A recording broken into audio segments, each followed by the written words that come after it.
જય શ્રી રામ. ખેડૂતોના ખેતરો સલામત નથી, વિદ્યાર્થીઓના પેપરો સલામત નથી અને મંદિરોમાં આવતું દાન પણ સલામત નથી. આપણે સૌ છેલ્લા એક અઠવાડિયાથી જે સમાચાર સોશિયલ મીડિયામાં, ચેનલોમાં અને અમુક રામ ભક્ત ધર્માચાર્યો, સંતો, ભાજપ ભક્ત સંતો નહીં બોલે, જે આપણે જોઈ રહ્યા છીએ, ખરેખર આપણું હૃદય દ્રવી ઉઠે છે. જ્યારે સોમનાથ લૂંટાયું ત્યારે મુગલો હતા.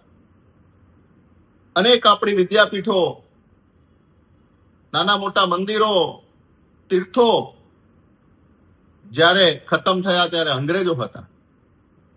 અને આજે જ્યારે અયોધ્યા લૂંટાઈ રહી છે ત્યારે મુગલો અને અંગ્રેજોને પણ શરમાવે એવું કૃત્ય આ શાસક પાર્ટીના લોકો કરી રહ્યા છે. આ ઘટના નાની ઘટના નથી. કરોડો રામ ભક્તોનું ખરેખર હૃદય દ્રવી ઉઠે,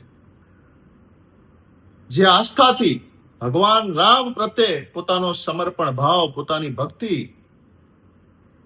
હજારો કિલોમીટરની યાત્રા કરીને જે લોકો દર્શન માટે પહોંચે, પોતાની પાસે જે પણ છે એક સમર્પિત ભાવથી ત્યાં અર્પણ કરે. ઘરેણા આવે, સોના ચાંદીની 1200 જેટલી ઈંટો ગાયબ થઈ જાય. અનેક મીડિયામાં અલગ અલગ પ્રકારના કરોડો રૂપિયાના આંકડા આવે છે.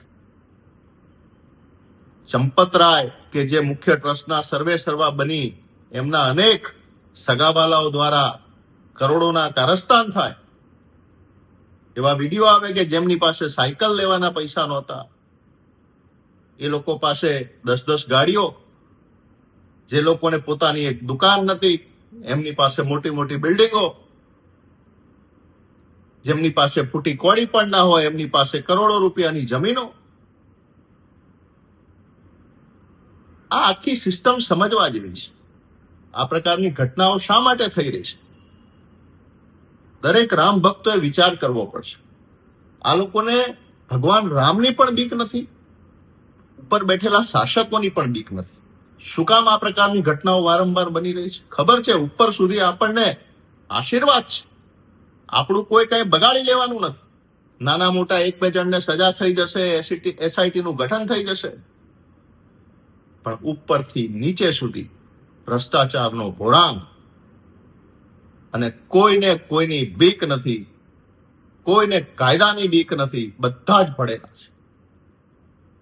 મજાની વાત તો એ છે કે કોઈ પકડાય નહીં એટલા માટે એવા સમાચાર સાંભળ્યા કે છેલ્લા 8 મહિનાના સીસીટીવી ફૂટેજ પણ ડિસ્ટર્બ કરવામાં આવ્યા છે, ડિલીટ કરવામાં આવ્યા છે. આવડી મોટી ઘટના, સીસીટીવીના જે કમ્પ્લીટ એના રેકોર્ડિંગ છે, શું આપને લાગે છે કે બ્યુરોક્રેસીના ઇન્વોલ્વમેન્ટ વગર આ બધું શક્ય છે? થોડો સમય આપણે બધા ટેવાઈ ગયા છીએ, થોડો સમય ચર્ચામાં રહેશે, પછી પાછા હતા એવા થઈ જઈશું. મને તો દુઃખ એ વાતનું છે કે રામ ભક્તો શું વિચારતા હશે. હમણાં જ ક્યાંક સમાચાર વાંચ્યા કે આ મહિનામાં દાનમાં 80% ઘટાડો. ખરેખર સાચું દાન શું છે? દાનની પવિત્રતા જળવાય છે. શિક્ષા અને સ્વાસ્થ્ય, ખરેખર આ જે કરોડો રૂપિયાનું દાન આવે છે એ કઈ જગ્યાએ વપરાવું જોઈએ, દાતાઓએ કઈ રીતે એનો ઉપયોગ કરવો જોઈએ. રામ તો આપણા દરેકમાં છે, જન-જનમાં છે, કણ-કણમાં છે.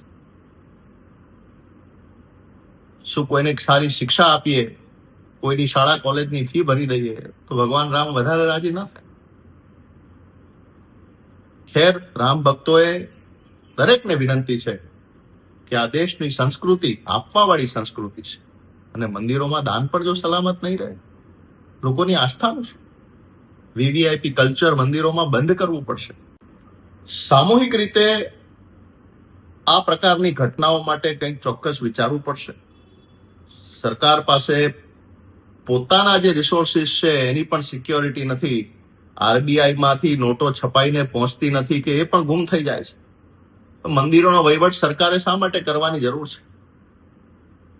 આ દેશમાં અનેક મહંતો, સિદ્ધો, શંકરાચાર્યજીની પીઠો આપણી પાસે છે. શું સનાતન બોર્ડ થપાવવું જોઈએ કે મંદિરમાં એક ચોક્કસ રકમથી ઉપર વધારે કલેક્શન થાય તો એને સારા માર્ગે આજુબાજુના વિસ્તારના વિકાસ માટે વાપરી નાખવા જોઈએ. કંઈક વિચારવું પડશે. સમય આવી ગયો છે મિત્રો. ભગવાન શ્રી રામ બધાને સદબુદ્ધિ આપે. વસુદેવ કુટુંબકમ વિદ્યાધનમ સર્વધનમ પ્રધાનમની સંસ્કૃતિમાંથી આપણે આવીએ છીએ અને આજે એ પરિસ્થિતિમાં આવી ગયા છે કે મંદિરોનું પણ ખાઈ જાય છે. તો આ કયા પ્રકારની માનસિકતા પાંગરી રહી છે? ચોક્કસ વિચારવું પડશે. ભગવાન શ્રી રામ બધાને સદબુદ્ધિ આપે અને રામ ભક્તોની રામ પ્રત્યેની આસ્થા અખંડ રહે, પ્રચંડ રહે, એ જ સદભાવના સાથે જય શ્રી રામ.